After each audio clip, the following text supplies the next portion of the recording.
Section 1. La loi de la grâce divine. Chaque être sensible a un droit inaliénable et inconditionnel à une expérience positive de la vie. La souffrance et la douleur n'ont aucune valeur dans une société galactique éclairée et libérée de l'influence des forces obscures et des anomalies cosmiques. Conférer de la valeur à la douleur, à la souffrance et au sacrifice comme passage obligé de l'expérience de croissance, faisait partie de la programmation des forces obscures dans le but d'asservir plus aisément la population des planètes occupées. L'expérience de vie positive inconditionnelle de chaque être sensible dans un univers libéré est garantie par la connexion intérieure de chaque être vivant avec la source et est renforcée par le pouvoir des maîtres ascensionnés sur la matière. Les maîtres ascensionnés aident tous les êtres vivants dans leurs aspirations à rejoindre la source en leur fournissant le nécessaire pour vivre. La vie n'a jamais été destinée à être une lutte pénible, difficile. La vie doit être un cheminement composé de joie et de créativité. Différentes sous-sections de la section 1 réglementent toutes les vies dans un univers libéré et toutes les relations entre les êtres de lumière, afin que les conflits n'aient jamais à se produire. Section 1. Chaque être sensible a un droit inaliénable et inconditionnel à l'abondance physique et spirituelle. Cette sous-section garantit une expérience de vie positive pour tous les êtres dans l'univers libéré. Les maîtres ascensionnés fournissent tout le nécessaire de vie, ainsi que la beauté et l'abondance physique et spirituelle, en utilisant le pouvoir qu'ils possèdent sur la matière de l'univers libéré. Section 1-2. Chaque être sensible a un droit inaliénable et inconditionnel à l'ascension.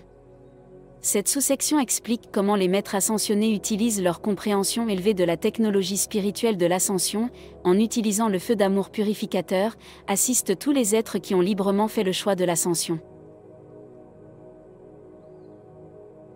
Section 1-3. Chaque être sensible a un droit inaliénable et inconditionnel de fusionner avec d'autres êtres en proportion de sa position dans la famille d'âmes.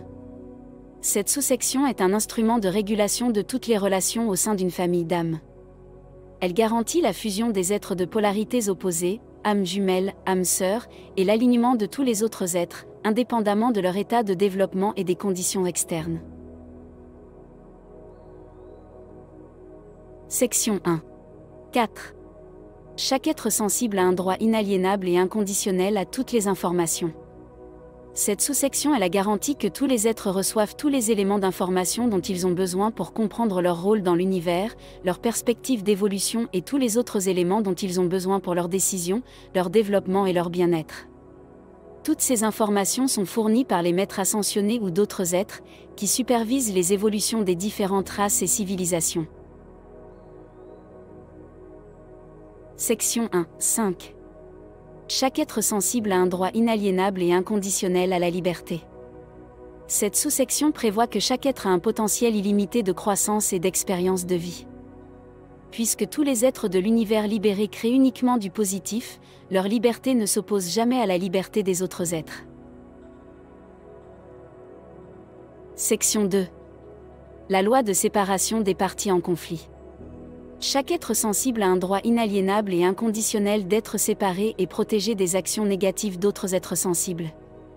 Cette section régit les conditions dans les régions de l'univers qui viennent d'être libérées de l'influence des forces obscures, mais qui n'ont pas encore été acceptées dans la Confédération. Elle exige que les forces de la lumière séparent les parties en conflit pour les empêcher de se faire du mal. Ensuite, les forces de la lumière assurent la médiation du conflit jusqu'à ce qu'il soit résolu.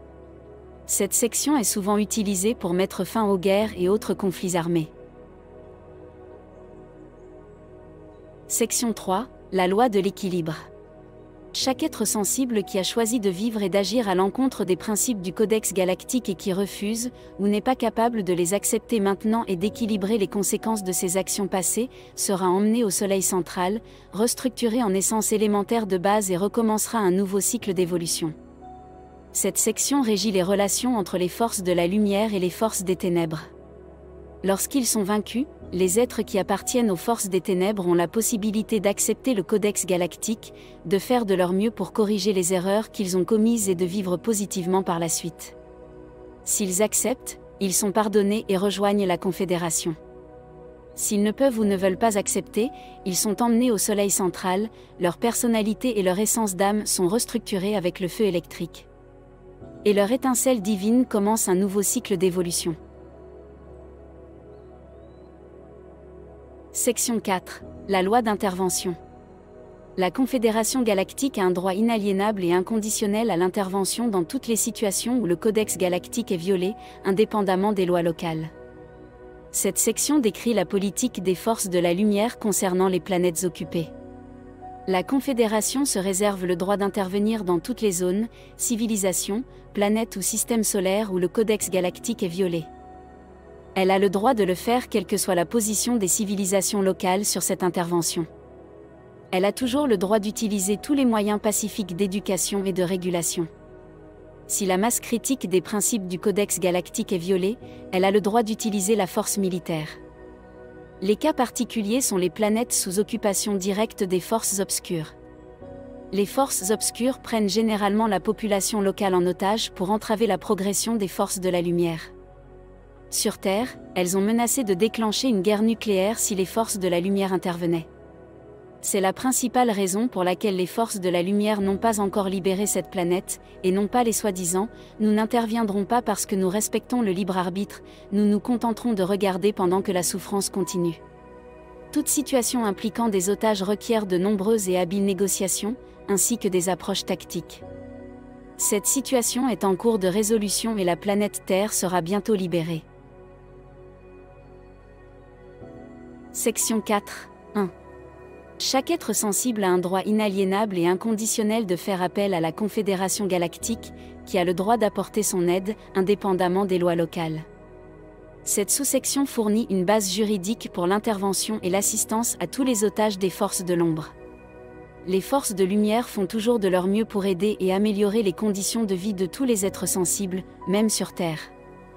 La situation sur la planète Terre indique à quel point l'obscurité avait beaucoup plus de pouvoir que la lumière sur cette planète. Heureusement, cela est en train de changer. Section 4, 2.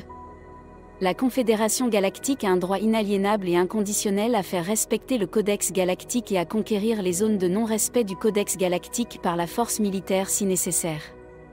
Cette sous-section donne une base légale pour la libération des planètes occupées par la force militaire.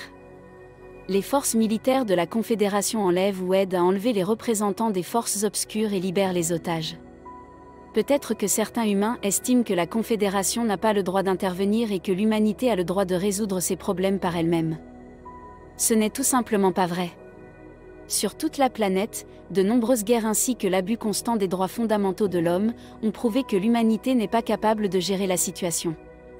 Il est donc préférable qu'elle reçoive la guidance de gardiens avisés et bienveillants. La Confédération fournira une assistance pour le remplacement des maîtres actuels, les marionnettes des forces de l'ombre que l'humanité a invitées il y a longtemps en Atlantide. Ensuite, le Codex galactique deviendra le code éthique dans tout l'univers et les ténèbres ne seront plus. Fin du Codex.